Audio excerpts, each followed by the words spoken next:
شرعی اور پڑھتے بھی ہیں تو میدان سے پہلے پڑھ لیتے ہیں. اتنا اسلام کو بس کیا گیا ہے، اسلام کے پردے ڈال دیے گئے ہیں.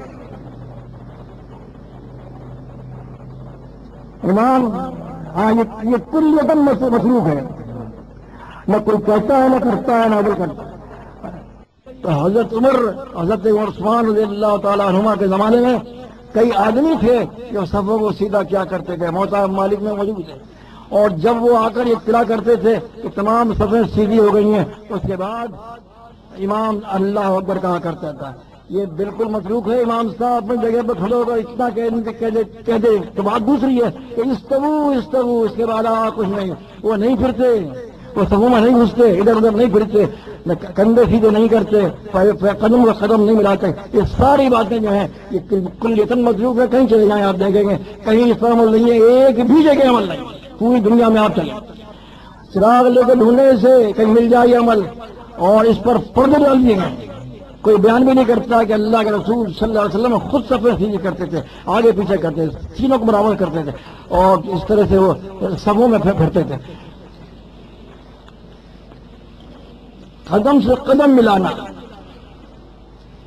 ایک جماعت اس سلسلے میں بھی کہتی تو ہے ملاؤ، لیکن ملاتی وہ بھی نہیں ہے. رکوع میں جانے کے بعد ملا لے تو ملا لے، ورنہ وہ چھوٹی انگلی جو پیر کی ہے اس کو ملانا کافی سمجھتے ہیں. ٹانگیں چیر کے یہاں ٹانگیں نہیں چیری جاتی ہیں، یہاں کندھے بھی ملائے جاتے ہیں. صرف ایک چیز نہیں ملا جاتی، کندھے بھی ملا جاتے ہیں. اور جب کندھے ملانے کے بعد آدمی قریب ہو جاتا ہے تو پیر ملانا بھی آسان ہوتا ہے، اور ٹانگوں میں زیادہ فاصلہ پھر نہیں ہوتا. پورے قدم ملانا اگر کہیں دیکھنا ہے آپ کو تو جماعت-ال-مسلمین کی جماعت کو آ کر دیکھ لیں. آپ تحیۃ المسجد، مسجد میں جب آدمی داخل ہو یا داخلہ آدمی مسجد فلاح تیر کا کہتے ہیں. یہ صحیح بخاری اور صحیح مسلم کی حدیثیں ہیں کہ جب تم میں سے کوئی شخص داخل ہو مسجد میں تو بیٹھے نہیں جب تک 2 رکعتیں پڑھ نہ لے. صرف جماعت-ال-مسلمین ہی یہ کام کرتی ہے کہ بیٹھتی نہیں جب تک کہ 2 رکعت پڑھ نہ لے، ورنہ دوسرے لوگ تو کہتے ہیں بیٹھ جانے میں کوئی بیٹھ جا رہی کوئی حرج نہیں ہے. یعنی اللہ کے رسول صلی اللہ علیہ وسلم تو فرمائے نہیں بیٹھے، مگر ہمارے فقہائے کرام فرمائے کہ نہیں بیٹھ جا کوئی حرج نہیں ہے. تحیۃ المسجد لازمی نہیں ہے. اللہ کے رسول صلی اللہ علیہ وسلم تو حکم دیں اور یہ کہتے ہیں کہ بیٹھ جائے کوئی حرج نہیں ہے. یعنی اللہ کے رسول صلی اللہ علیہ وسلم کے ایک حکم پر انہوں نے پردہ ڈال دیا. ہونا چاہیے تھا کہ یہ فرض ہوتا. عجیب و غریب بات ہے کہ ایک موقع پر یہ بڑی ضروری سمجھتے ہیں اس چیز کو. جب جمعے کے روز خطبہ ہو رہا ہو تو یہ 2 رکعتیں اس وقت بھی پڑھنی چاہیے، حکم تو ہے بے شک، لیکن اس وقت بہت ضروری سمجھتے ہیں یہ لوگ، اور اس کے علاوہ ضروری نہیں سمجھتے. حالانکہ اس وقت اگر نہ سمجھتے ضروری تو 4 فرقے ایسے ہیں، 4 جماعتیں ایسی ہیں جو خطبے کے دوران میں کچھ نہیں پڑھتی، وہ 2 رکعت نہیں پڑھتی ہیں، تو ان کو بھی نہیں پڑھنی چاہیے تھی اور خطبہ سننے لگتے عذر تھا، لیکن نہیں اس وقت ضرور پڑھتے ہیں. یہ عجیب غریب بات ہے. یہاں کندھا ملانے کا سوال پیدا ہوتا ہے کہ تو اور بھی لوگ ملاتے ہیں، کہتے ہیں کندھا ملاؤ، وہاں کندھا تو نہیں ملائیں گے، مگر کیونکہ قدم نہیں ملاتا کوئی بھی، قدم ملانے کی کوشش ضرور کرتے ہیں، وہ بھی ٹانگیں چیر کر، اور وہ بھی صرف انگلی ملاتے ہیں چھوٹی. ہاں جی، نماز میں عورتوں کی پشت سے قدم ڈھک جانی چاہیے. عورتوں کے قدم کی جو پشت ہے نا، پیٹھ، وہ ڈھک جانی چاہیے. یہ کئی دفعہ بتا چکا ہوں میں، عید کے خود میں بتایا تھا، عید سے پہلے ہی بتایا تھا میں نے کہ عورتوں کے قدم ڈھک جانے چاہیے، مردوں کے قدم اور تخلے کھلے رہنے چاہیے. عورتوں کے قدم ڈھانکنے کے سلسلے میں کوئی نہیں بتاتا کہ یہ قدم ڈھکنے چاہیے. اس مسئلے کو بالکل چھپا رکھا ہے. ابھی صبح کی سنتیں پڑھ کر لیٹنا ہے. ایک جماعت لیٹتی تو ہے لیکن باقی تمام جماعتیں نہیں لیٹتی، اور وہ لیٹنے کو فرض وہ بھی نہیں سمجھتے.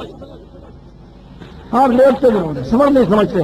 اللہ تعالیٰ اس کے رسول صلی اللہ علیہ وسلم کا احکام کو اور اللہ کے رسول صلی اللہ علیہ وسلم کی سنتوں کو جو ان کا اصلی مقام تھا وہ انہوں نے نہیں دیا، سب کو نفل بنا کر رکھ دیا ہے. حالانکہ اللہ کے رسول صلی اللہ علیہ وسلم 2 سنتوں کے بعد لیٹنے کا حکم دیا ہے، لہٰذا یہ 2 سنتوں کے بعد لیٹنے کا حکم جو ہے اس کی اطاعت کرنی چاہیے، تعمیل کرنی چاہیے. لیٹنا فرض ہوتا ہے آپ کے حکم کی تعمیل. یہ ابو-داؤد کی صحیح حدیث ہے کہ اللہ کے رسول صلی اللہ علیہ وسلم نے یہ صرف عمل ہی نہیں کیا اس کے اوپر، بلکہ حکم بھی دے دیا کہ 2 رکعت پڑھنے کے بعد لیٹ جایا کرو. یہ حکم کوئی نہیں سناتا، پردہ ڈال رکھا ہے اس کے اوپر. اگر بہت سے وقت کسی نے کہا بھی تو یہ کہہ دیا کہ وہ پڑھ لینا بہتر اور لیٹ جانا بہتر ہے۔ آج جمعے کے دن غسل جماعت المسلمین نے حدیث کے مطابق کہتی ہے کہ جمعے کے دن غسل کرنا فرض ہے، کیونکہ اس میں صحیح بخاری حدیث موجود ہے اور صحیح مسلم میں بھی ہے اور صحیح بخاری اس میں یہ بھی ہے کہ جمعے کے دن مسواک کرنا اور خوشبو لگانا بھی فرض ہے۔ اس سلسلے میں بہت تاکید کرتا رہتا ہوں کہ بھائی خوشبو لگا کر آیا کریں، عطر لگا کر آیا کریں۔ جو لوگ کوتاہی کرتے ہیں وہ اچھا نہیں کرتے۔ یہ جماعت کی طرف سے، امیر کی طرف سے یہ نرمی نہیں ہے۔ اگر آپ خود اس کی نافرمانی کر رہے ہیں تو آپ اس کے ذمہ دار ہیں۔ ہماری طرف سے بار بار یہ کہا جاتا ہے کہ جس طرح سے غسل فرض ہے اس طرح خوشبو لگانا بھی فرض ہے، مسواک کرنا بھی فرض ہے، لیکن اس کو فرض کوئی نہیں کہتا۔ اللہ کے رسول صلی اللہ علیہ وسلم کے حکم پر پردہ ڈال دیا گیا ہے۔ اگر پردہ نہیں ڈالتے تو صاف صاف کہنا پڑتا کہ یہ فرض کرتے۔ آج عید کی نماز میدان میں اللہ کے رسول صلی اللہ علیہ وسلم نے کبھی میدان میں عید کی نماز پڑھی؟ کوئی ثابت نہیں کر سکتا۔ وہ کبھی مسجد میں نماز پڑھی؟ کبھی نہیں پڑھی۔ کہتے ہیں کہ ایک مرتبہ بارش کے زمانے میں آپ نے، بارش ہو رہی تھی تو آپ نے عید کی نماز مسجد میں پڑھی، لیکن وہ بھی ثابت نہیں، وہ بھی سند صحیح نہیں۔ اور سوال یہ پیدا ہوتا ہے کہ جتنے آدمی عید کی نماز میں ہوتے ہیں کیا اتنے ہی جمعے کی نماز میں ہوتے ہیں؟ عید کی نماز میں اتنے زیادہ آدمی ہوتے ہیں کہ وہ مسجد میں آ نہیں سکتے، تو مسجد میں آ کے نماز پڑھنے سے فائدہ کیا ہوگا؟ کئی گنا نمازی ہوتے ہیں عید کے، مسجد میں ابل جاتی ہیں اور میدان کے میدان بھر جاتے ہیں۔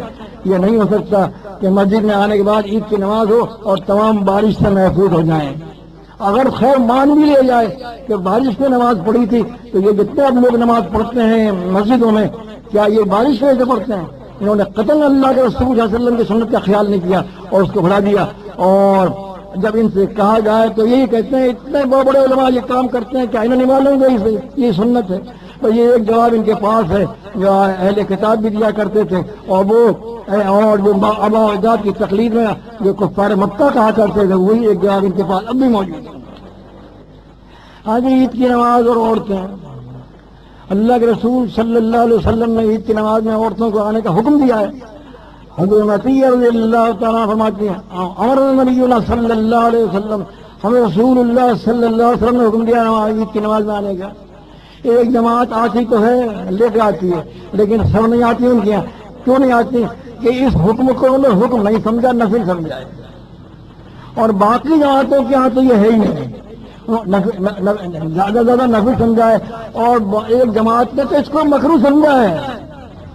سوچنے کی بات ہے کہ جس کام کا حکم اللہ کے رسول صلی اللہ علیہ وسلم نے، اس کام کو مکروہ کہنے والا بھی ہو سکتا ہے، اور وہ کلمہ بھی پڑھتا ہے اسی رسول کا، ان اللہ و انا الیہ راجعون، کہ جو اللہ کے رسول صلی اللہ علیہ وسلم کے کام کو، حکم کو مکروہ کہتے ہیں، اور پھر بھی وہ کہتے ہیں ہم ایمان بھی رسول ہمارا ہے۔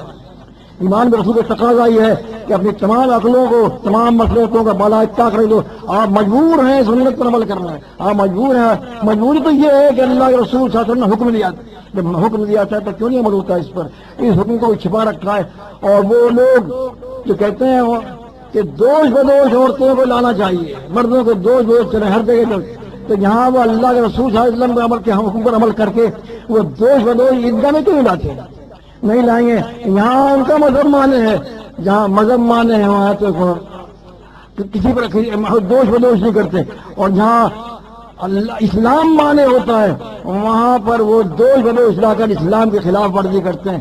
اسلام سے محبت نہیں ہے، اپنے مذہب سے محبت ہے۔ آج 3 رکعت وتر، اس کی ممانعت تو صحیح حدیثوں میں قیام اللیل اللہ محمد مرزی کی دار قطنی وغیرہ میں اس کی سندیں موجود ہیں، اور سب سندیں تقریباً صحیح ہیں، سب سندیں ایک آدھ کے علاوہ آپ کی سندیں صحیح ہیں۔ اور اس سے معلوم ہوتا ہے لا توتر بثلاث اور بخمس اور بسبع ولا تشب بصلاۃ المغرب، 3 رکعت نہ پڑھا کرو وتر کے، مغرب سے مشابہت ہے، مغرب سے مشابہت نہ کرو، 3 پڑھیں گے تو مغرب سے مشابہت ہوگی، 5 پڑھ لو 7 پڑھ لو، اگر 3 نہ پڑھو۔